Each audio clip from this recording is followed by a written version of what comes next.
What's up, Wave Healer Nation? Welcome back to another episode. I'm so excited right now, and I had a lot of fun watching this one.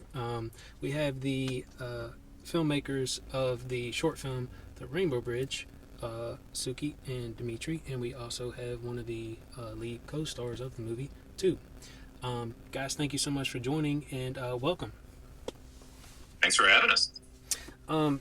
Is there anything you guys don't do? You guys are extremely creative people. Suki, you're a video game designer, co-director, obviously filmmaker. You are a former Disney Imagineer, which is really cool. And Dimitri, you're a musician. Again, you're a filmmaker. You guys have your own production company. That's so cool and so awesome. How do you guys even have time to do anything? No, I think that's what I love about the folks I made this movie with, too, of course, is very much included in that. I think it's just like second nature to us. I just keep making stuff. It's like, I guess you could call it an obsession. I guess you could call it I don't know. It just seems like it's the only, what else is there to do? Yeah. Also, we all make work in so many different mediums, and all those mediums, they feed into each other. Nothing is siloed out. Everything is a part of the same, sort of process and body of work. So I wrote a text-based video game. I've written, it's like that's part of a larger, just narrative body of work. I'm a fabricator. I build stuff. Dimitri is an editor. He's an illustrator. All of these things they're crafts and skills that feed into each other. So especially because filmmaking is expensive and difficult. So you can't, I can't survive on filmmaking alone. It has to be part of a larger creative life, I think. Yeah, you have to build on those skills you've been learning. I mean, at least for me, I've been building all those skills, all my life to sort of almost like earn to make a movie, if that makes sense, of like, well, no, I have to do the music. I have to work on the first pass of sound design. I have to edit it. Like, it's not about control. It's just like, no. I know what the vision is. Just like, let me do it. But that's only what I can control or what I can do on my own. Then the rest of the team doing their own work, let alone the performers, let alone two. It's all just like, no, then it really, really clicks. I think it's why it sings. Yes. Love all that. Thank you guys for sharing that. That is so inspiring. And I love that thought of, yes, you need to earn your way to make a film. Do it all yourself. And, like you said, you just keep making it. Doing, that's fine too. Yeah. Sometimes you kind of have to do all those things because no one else does or can, or you can't afford them or whatever, So you wind up having to learn how to do a bunch of things that you never thought you could do before, So then all of a sudden, you're a noise musician, a composer, and an animator, an illustrator, an editor, and a writer, and an actor, and all those things, So then we're not. I mean, we're all limitless, right? So, it's fun to do. It's fun to do a bunch of different. It's not always fun, but it's not always fun. But, you do what you gotta do, Absolutely, I totally get it. And too, real quick, how did you come onto this project? And I'm going to get into it, but I loved watching you. The delivery of the lines and just everything was over the top. But how did you come into this project with these guys? Dimitri and Suki invited me to be on this project, I guess because they really liked Food Party, and then I became fans of their work too, from doing performance stuff and learning about Everything is Terrible, and I really like their style. So when they approached me to act in this short film, first of all, I don't really get too many acting opportunities, so it's like, oh, this is fun, so yeah, that's how I got roped in. Super cool. I love it. That's how it always happens, right? It's like you just like Dimitri said, you just make stuff, and then all the right people come along for the journey. So yeah. Real quick to my listeners, The Rainbow Bridge is specifically a sci-fi comedy, which I believe this was my first official sci-fi comedy I've ever seen, because I feel like every sci-fi movie I've ever seen is normally a horror movie, or it's an action with some comedy in it. I loved it. I think there needs to be way more sci-fi comedies. I think it was just great. I love the idea of it. And you guys take something that is normally something that is usually like a tool and a resource for like people to help grieve their pets. The idea of the rainbow bridge: once you lose your pets, they go across the rainbow bridge and they live happier lives to help you kind of cope with the grieving of losing a pet. But you guys took a whole new spin on it. You made it fun. You made it interesting. So tell us a little bit about how you guys came up with this whole idea and how you got into this project. Yeah, I think like the idea came from those very like real issues. Sure, you know, death, loss, especially like death of a pet. That is like a super heavy thing that we can sort of either take lightly or kind of ignore in life. But and not individuals, but maybe like as a whole, it's like, oh, okay, well that person's cat died. You know, it's not the end of the world. And it's like, well, to that person, when you've had that cat for like 15 years, it kind of is the end of the world in a way. It's Yeah. you know, there's a huge loss, but it's really important to at least to talk about those topics. But like life is already hard enough.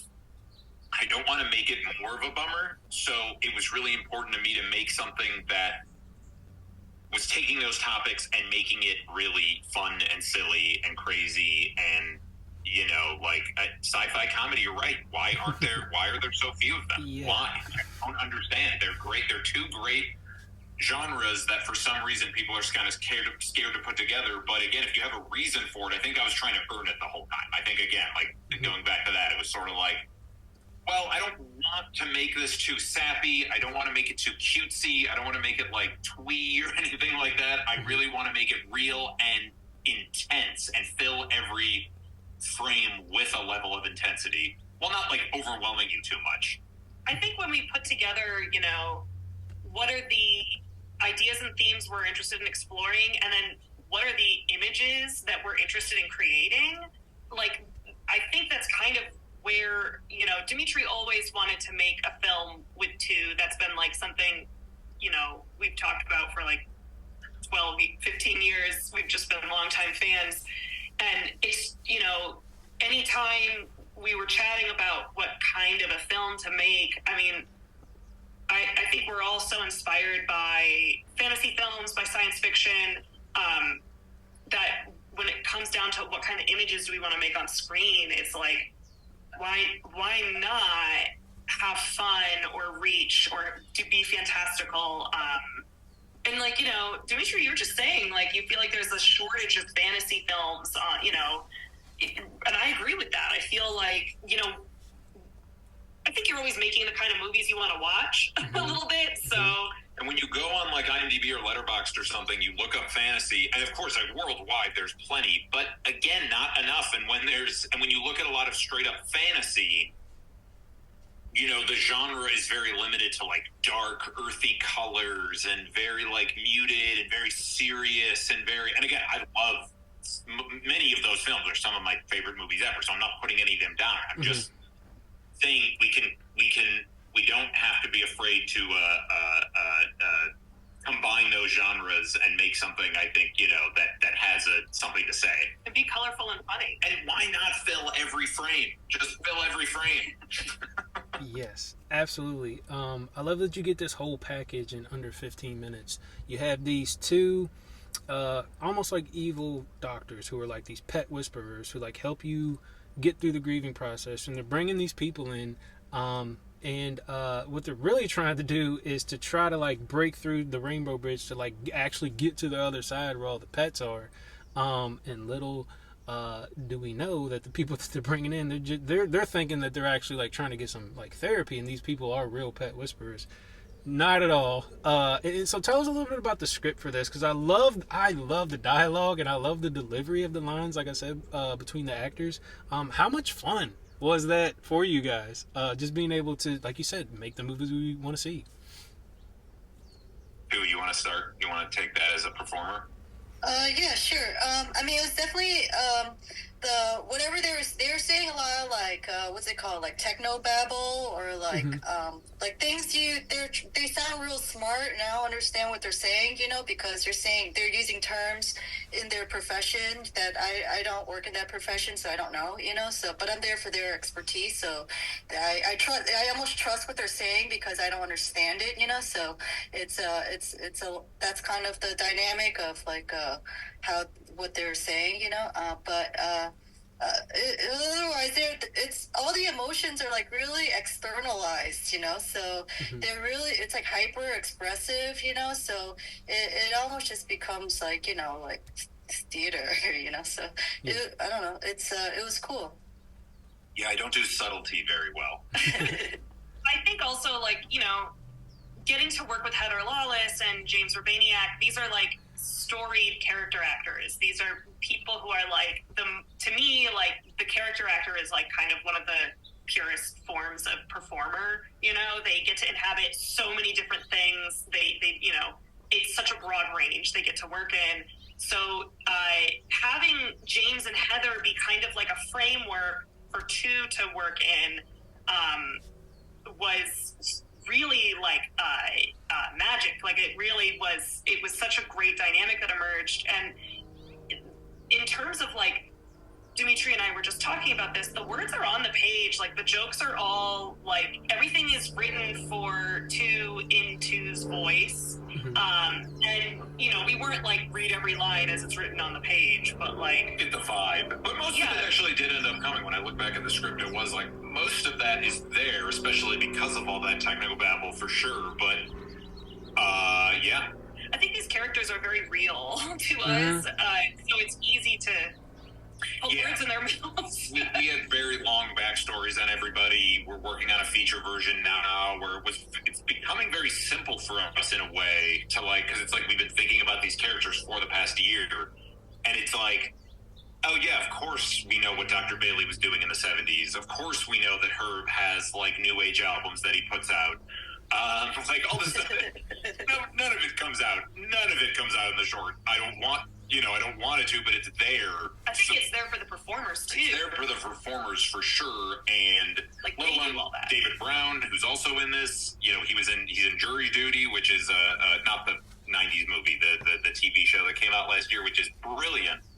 And he was amazing just to let him perform on his own and just let him go.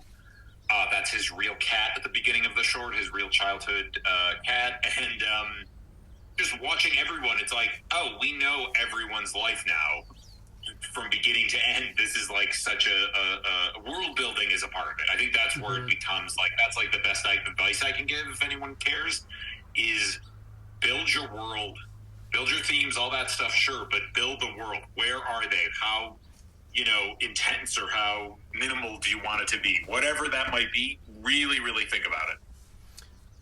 Yeah, no, absolutely. And I think to that point, I think another thing that helped it really well was like the contrast, like Thu was speaking about. It's like you have all this technical jargon and they'd be like, okay, do you consent? And she'd be like, yeah, nah, sure, whatever, man. Like, I just want somebody to talk to about my pet, which is great. And then, so let's get into that too. I love the idea of the final song that Thu's main character sings with her pet. It's like, all right, I'm ready to release you. And it's like, and they do this whole rap, and it's so hilarious, and it's great because I feel like that definitely helps people like be able to let go. Because my girlfriend herself, she has a poodle named Teddy that she's had for like almost going on 10 years now, and I feel like if there's always that sad thing of like, man, he's getting older, and we always joke and we laugh like, what would Teddy sound like if he had a voice? And I was like, if she ever had to let go of Teddy, that's what they would do. They would totally have like their own song that they sing and perform at the last time. So how did you guys come up with that? And what was that like to just being able to be a part of that? Oh yeah, I mean, music is very therapeutic, so it's tend to listen to kind of music that fits your mood. So in this scenario, we were singing a song. I don't know how the song was supposed to come about, and it wound up being Fat Tony being the voice, which I've actually like been a long time fan of. And it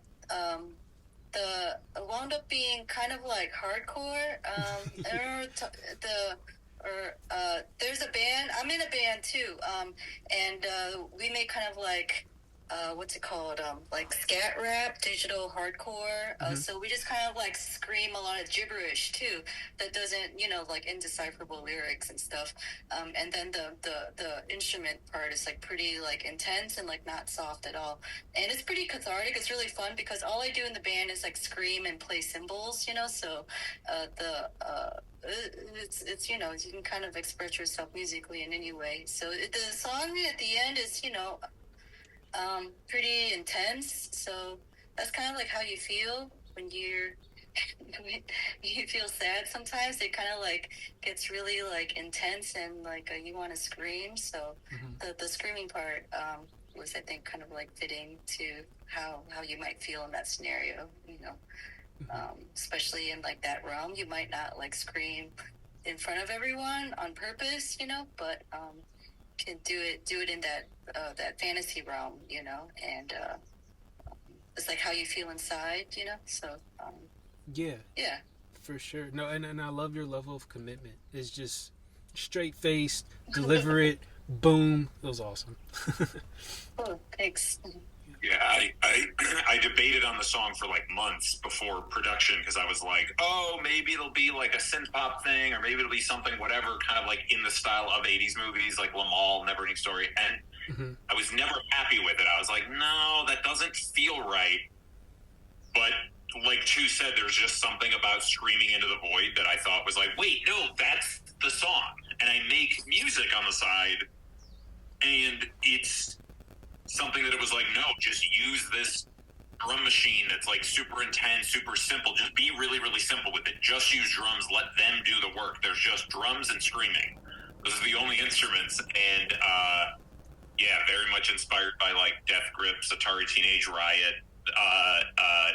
Like that level of just intensity is like, no, that's the only emotion that I think works for this situation. Otherwise, I don't know what people would expect or whatever, but also that idea of like, yeah, you sing to your animal. Of course you sing to your pet. Everybody does, right? I mean, we all do. And it's just like, you're the most special little guy in the whole wide world. And so it is just a manifestation of that. Yeah, done a little bit more, I guess, hardcore might be the word, whatever you want to call it. But yeah. Yeah, no, that's so awesome. And I love, like you said, like the 80s, like tones, colors. It feels like you're in like this wild dream, or like, I don't even, like maybe even a bad trip, or like, Sesame Street, like on for adults, like, but it was so awesome and I loved it. It was great. But guys, real quick too, you guys are hitting the circuits right now. Is there any way we could potentially find it maybe after the circuits are done? Or is it going to be distributed anywhere, online anywhere? Where can we be a part of the journey? So we're premiering at Sundance on January 22nd, and then I believe on the 25th is when the Sundance Virtual Festival goes live, so you can buy tickets to the shorts block that we're in and watch those shorts at home. After that, we're, going to be hopefully playing at more festivals, and then, hopefully it'll be we'll get some sort of distribution in place so that more people can see it. And then ideally we're working on this feature version of it, and hopefully we'll get those gears turning soon. So there you have it, folks. Make sure you go check it out. And guys, before I let you go, I just want to say I will never be able to think of the Rainbow Bridge the same ever again, and I'm so very happy for that. So thank you guys for being here with us. I appreciate it. Heck yeah, thank you so much. Wave Healing Nation, Tsunami Healing. We are out of here. Go check it out, the Rainbow Bridge. Until the next episode.